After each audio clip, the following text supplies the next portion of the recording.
the J&J Podcast. I'm your host, John. Just take your vitamins. There's vitamin C, your D. I got my glasses. You don't need John. your sunglasses. It's bright. Kicking people's butt, throwing them over the side. The J&J Podcast. We're excited to have The you J&J guys part of this Podcast, it's right. conversation that sparks It's a curiosity, bright future. ignite It's a bright creativity, future. and dive into the world of leadership and innovation. It's illuminating, culture, business, and illuminating. personal growth. That's some wild music, John. Crazy, right? That is very good. Very good. Very good. You ready for this? Yeah, it is pretty good, and it is crazy music, and it's been a crazy couple weeks. What's up, man? How you doing this week? Oh, not bad. I'm really getting tired of this cold. So what is it? 54 in May? It's 53 degrees in my house. 53 outside, and I think my house got 60 degrees. I thought by May in Ohio, I would be able to turn off my heat. It's Memorial Day weekend, man. The pool's open. The pool's open this weekend. Can you imagine? Our pool's not opening this weekend because they said it's too cold. You know what I mean? Well, yeah, people are going to freeze and get colds and everything else, and then they're going to have to shut back down. Yeah. So John, it's been a couple weeks. We took a couple weeks off, summertime, kind of recharge ourselves. Excited to be back in here with you, man. We last couple weeks, my kids got dedicated. You saw that. We did that at the church, and just living life, man. Anything new with you the last couple weeks? No, other than I refused to turn my heat back on. I feel you there. And it's supposed to be 43 tonight. Yeah, and you know what else is going on tonight? Fireworks. We're sitting here recording our podcast tonight, and we hear loud booms. We think there's like a war going on outside. My phone's blowing up. John's phone's blowing up. Ring doorbell's going off, and people are saying, "Do you hear that?" And it's for the NATO privately funded fireworks show tonight. I'm gonna leave. But I can't even see it. I can't see it either. Like, where would they shoot it downtown? Maybe over Riverscape. I don't know. Off the top of the building, where everybody else is. I don't know, man. But it freaked us out. We were like, wait a second. Let's see what this is. But yeah, I guess it's just for the NATO thing this week. So I was like, this is only Thursday. I know my neighbor, they let off fireworks and stuff like that. But I was like, well, I'm not seeing anything in the sky. But then all of a sudden, ring doorbell, and somebody was saying it's NATO. yeah, man. So it's been a Welcome, NATO. welcome to Dayton, Ohio, NATO. Anyways, I want to do a little different with you tonight, John. Let's have a little fun this week. I agree. I think we should do some dad jokes. There you go. So, do you want to start it off? Or? Yeah, I'll go ahead and start it off. Okay. All right. So what's a shark's favorite saying? What? Man overboard. All right, let's move it on. All right. What kind of shoes do frogs wear, John? I have no idea. Open-toed sandals. Oh my gosh. These are truly dad jokes. And we're just going to keep plugging away. Why do melons have weddings? I don't know why. They can't elope. Okay, you got to admit, that was pretty good, though. That was a pretty good one. Yeah. Because they can't elope. Can't elope. Let's see if you can do any better. Okay. What's the best way to save your dad jokes? In a database. Okay, you knew that one. Okay. Yeah. Okay. Let me throw another one at you. Okay. Where do sheep go on vacation? I have no idea. To the Bahamas. Okay, that's pretty good. So if we were to rate can't elope or the Bahamas, Bahamas, I can't even read either. You know it's a good dad joke when you laugh at them yourself, so come on, man. All right, so here's one. Why do fathers take an extra pair of socks when they go golfing? Why? In case they get a hole in one. Wow. Only on a Thursday night. Only on a Thursday night, right? All right, John. What kind of lotion do bullfighters use? Don't know. Olay. All right. Let's do one more, and then we can. I want to do this one. Okay. Go ahead. So my boss told me to have a good day. Oh yeah. Yeah. So I went home. If you like these videos, if you like these dad jokes, if you like us coming to you, then comment in the section, like our videos, share our videos, and put in there, what comments you like, what you like about what we talk about, and maybe some subjects. I mean, it'd be great to get some subjects from some people.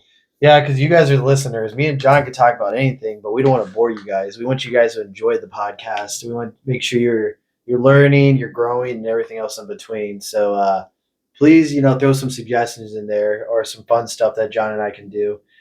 I could do dad jokes for every day, all day long, but my wife will probably roll her eyes and be like, "Why'd you embarrass yourself again?" I imagine a lot of people are rolling their eyes right now. Yeah. So, but we try. We do try, and I hope someone laughed at us for laughing at each other. So, Right. oh man. Did we go slow enough that, for me? Oh, John. We were ripping on each other before the Yeah, we podcast were. ended, so Then we had to go live. then we had to go. Yeah. So, all right, man. So tonight we're going to be talking about decision making for everyday life, and there's some really key principles in here. I'm going to define kind of the problem.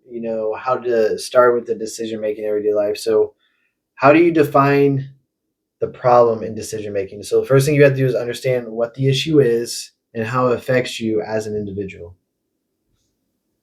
What do you think about that, John? So, since I don't get up till later, unless I have a doctor's appointment, this first one, I don't know, because sometimes, like, you get up, you go to work, that's a decision right there. It is a decision. You can either make money and not pay the bills, or not make money and not pay the bills. And I'm pretty sure my boss, who's probably listening to this right now, I do go to work every day, I promise. And we are thankful for that. Yes. But the simplified ones is, what do you eat for breakfast? You know what? Sometimes making dinner every night, like, it's very stressful sometimes. Like, It you have to is. make dinner every night. When you're a kid, you're just like, okay, mom and dad, that's cool, I'll eat that, or I'll complain about it. And they were probably really stressed when we were Yeah. kids. And I feel that stress every day now, like, what do you wear based on the weather? For the love of everything, here in Ohio, man, like, You've got to make those decisions. we were 90 degrees last week with tornado Right. warnings. Right. I have 53 5 days later, And then we had to move it to bringing out the parkas Oh my gosh. and man. hoodies and your knit caps. But here's the thing: is not only with breakfast, but also about the weather. But there's so many decisions, like, how do you spend your free time? Yeah.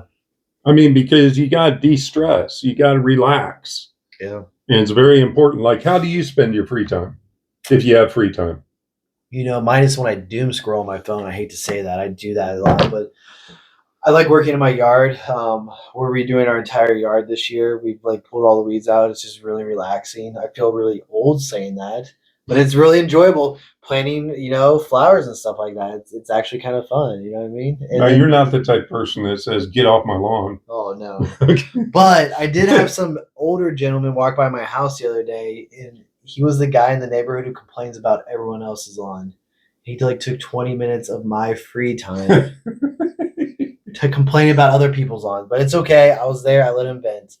But other stuff I like to do with free time is I like to honestly go outside and play with my kids. I know that might sound cliche. Or we talked when we first started the podcast, going on long hikes, playing disc golf, Yeah. hanging out with you guys. You know what I mean? That's Right. the kind of stuff I like doing on my free time. What about you, man? Well, I think sometimes debriefing or hanging out with friends is very important, because that's another way to do a brain dump.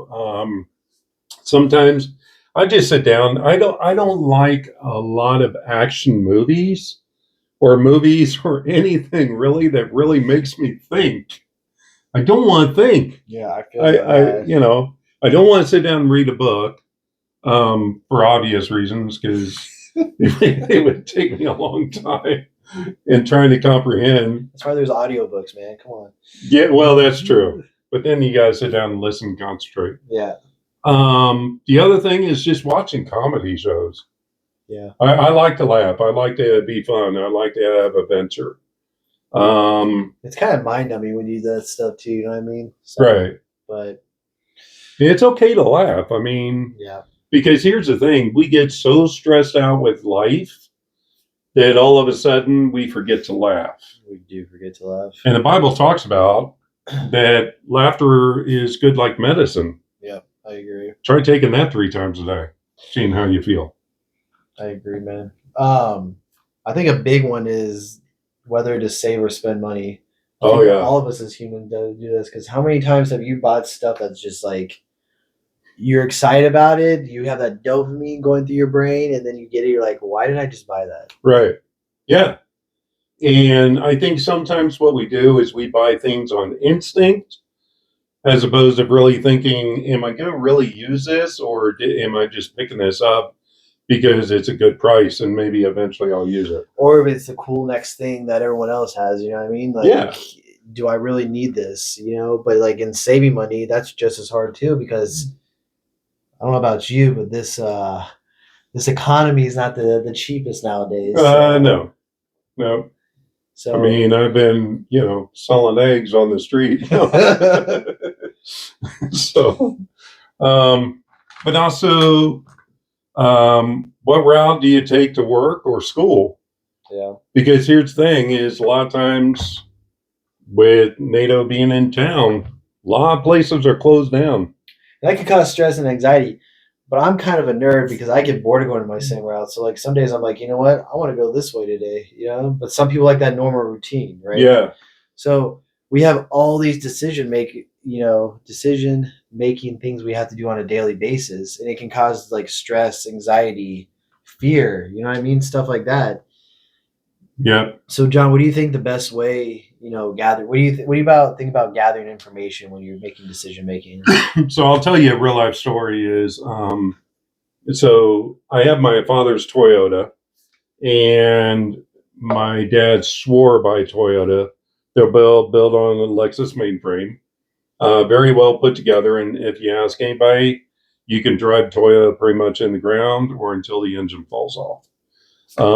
You can put a lot of mileage on it. So there was a lot of stuff that I took it in and I said, is this worth me keeping and going on trips with? So number one, I talked to my friends about it. I talked to a mechanic about that I trust. And if they were saying, yeah, thumbs up or no, get rid of it, then that's a decision. I'm gathering that information. But the biggest decision that I had to make about that is gathering information is how much is it going to cost? Now, do I fix it all at one time? Or do I prioritize it and say, okay, what is top priority that I need to look at in order to fix this? If the tires are falling off, then yeah, that's a priority. But if the tires are good, then maybe I could go a year down the line. But I'm gathering information not only from people at the mechanic place, but also with my friends, talking that over with them, and then taking it in and saying, what is this van worth? Okay, because maybe I could trade it in and get some money out of it. Or maybe it's too old to do that. But if it still runs, maybe take the money and fix it. I know that a lot of times, you want $1,000 in your savings for emergency fund. That's hard to do.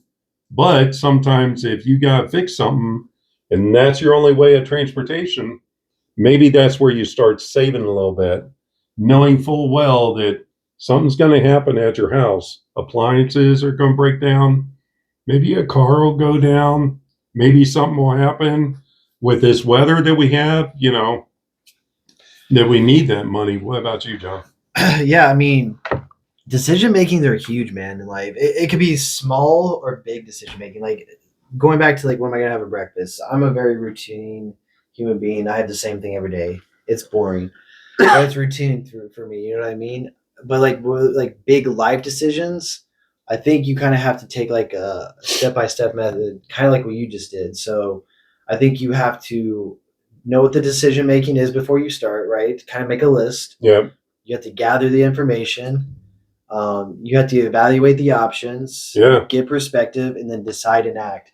And you know, like, and when I mean like big life decisions, I mean like buying like a house, or like you, like with the car, right? Getting a car and stuff. And I think it's really important in those decision making points that you go through those, you make like a do's and don'ts list, right? Yeah. I don't know how some people can just like act like that in Right. some decision making, right? Like some people can say, I want a car. They go to the car lot and they buy that car that day, right? Yeah. I can't do that. Can you? I cannot do that. No. So for people, like if you have anxiety about stuff, I think it's really, or you get stressed about decision making, I think it's really important that you gather as much information, like you just explained. Right. You evaluate your options, like what's the important side and what's not the important side. Get perspectives from people, but if you get perspectives from people, go to individuals you trust. Yes. Yep. Don't go to I'm going to say this very important. Don't find the individual that gives you the answer you want to hear. Right. Yep. I think that's very important to remember that. And then decide and act with your best interest. And at the end of the day is do what makes you happy, but be smart about it. You know what I mean? So decision making can be fun sometimes. Like I said, it can be stressful. It can cause anxiety. But I think if you take your time on major decisions, you can make that stress, anxiety go away. And I would even say this, especially for students that are graduating. You know, it's kind of like, okay, well, I've got the summer off. I got school coming up, so I've got to save money for school. What can I do? You've already made your decision on what school you're going to go to. Maybe what electives that you're going to take as far as, you know, classes or general ed classes. You got to get those out of the way. However, you need money, so where are you going to go work? Yeah. You know, in making those decisions as well. You know, just don't, sometimes not taking the first thing that comes along is the best option. Yeah. Maybe when you're looking for a job is say, okay, what's your turnover rate? In other words, what I'm saying to you is how many people leave here on this job? You know, maybe how long the business has been around, maybe how long, you know, what people think about the business. So really gather your information in order to make an intelligent decision and then say, did you work there? Did somebody else work there? What were their thoughts on it? Because once you're in the job, you know, you may not like it right away, but it does bring in money. And keep in mind, maybe you're only working there for the summer. And so can you handle it for the summer? And so, you know, decisions with that as far as just in everyday life and also with business is very important. Yeah. So just make sure you're taking your time and making those big decisions in life, because I can tell you so many times I acted on a whim, Yeah. and so many times I regret it later on. And I think we've all done that as human beings. So there are some I want to share this too. There are some types of decisions, you know, like routine decisions, and that's just like simple decisions that you do every single day, the ones that you're used to. Like I said, I know it's boring, but I eat the same breakfast every day because I know what my body's used to and what gets me going, right? It's like someone who drinks coffee, right, every single day. Complex decisions requires more thought and evaluation. And that's what I'm talking about. And you're talking about like what colleges, cars, houses. Do I want to have a kid? You know what I mean? Yeah. Make sure when you're making those decisions, you're taking your time and making the right decision, right? Unless you're one of these people who can just roll with it. And I will say this because of all the scammers that are out there and all the hackers that are out there, is when you're going on vacation, where are you going to go on vacation? Yeah. Just don't go to the email because it looks nice and there's a discount, because if it's cheap, then it's not real. Okay. Now there are some that have discounts and stuff, but you really got to watch, you know, when you're going on cruises, when you're going on vacation, how long is it going to take you to get there? Is it worth maybe flying rather than driving? So you got those decisions too. Yep. What are you going to bring along? Yeah. You know, it could be, you know, you go to Florida and it's like 43 degrees. Well, you're not going to go to the beach at 43 degrees. Yeah. But, you know, look at the weather, and you're making those decisions in life, in ministry, you're making decisions in work. You know, so go ahead with the Yeah, and then like the last two, and I think these two are the ones that as individuals face the most every day is emotional decisions versus rational decisions. I think a lot of us as a human race do emotional decisions. yeah, You know what I mean? And you might ask me, John, how do you get through emotional decisions? I'm not a scientist, I'm not a doctor. yeah, It's influenced by your feelings, and I think you as an individual kind of have to figure that out by yourself. yeah, And then rational decision making is based on logic and facts. And that's going back to, like, in my opinion, what we've been talking about tonight. Evaluate your options, get perspectives, decide to act, gather all the right information to make the most rational, correct decision possible. So I would even dare say, go back to emotional decisions. There's so many people that have depression, anxiety, stress because of other things. But if you have stuff going on with you that is medical or mental, make sure that you do brain dump, that you talk to somebody that you can trust, that you seek medical help, before making a rational decision that you're going to regret. yeah. And because you don't want to make a decision that you regret, but you also want to make, okay, I'm not in a mental state right now, maybe not to make a decision, because a lot of stuff has happened in my life, and that may be the time that you make a decision that you don't make decisions. Yeah. Because that could be long lasting. Yeah. So, well, I think it's a decision to call it a night. I agree. I'm going to throw one more dad joke at you, though. Okay. Why did the computer go to bed? Why? It needed to crash. And we need to crash out. We need out to of here. crash. We hope you guys have a great night, and we'll see you next week. Peace. Make sure that you comment, like our video. Good night.